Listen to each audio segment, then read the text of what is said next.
Here we are given a hemisphere of radius r.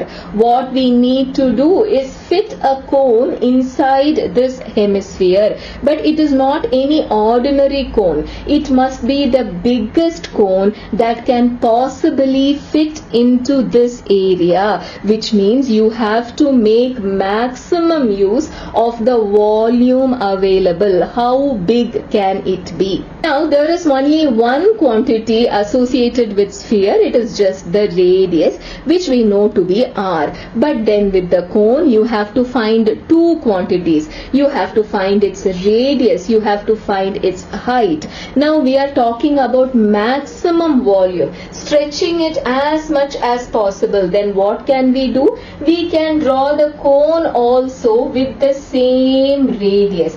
That is the maximum that you can stretch it. So your cone can also have the radius r. What about the height?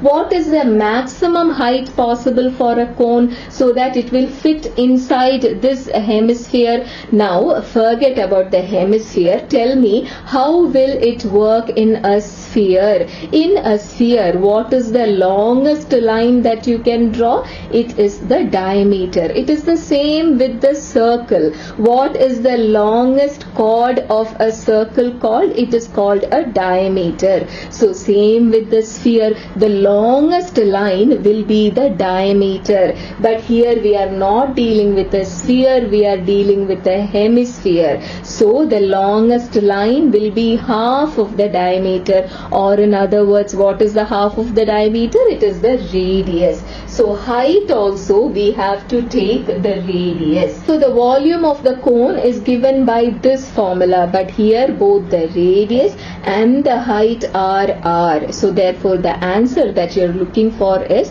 pi r cube by 3.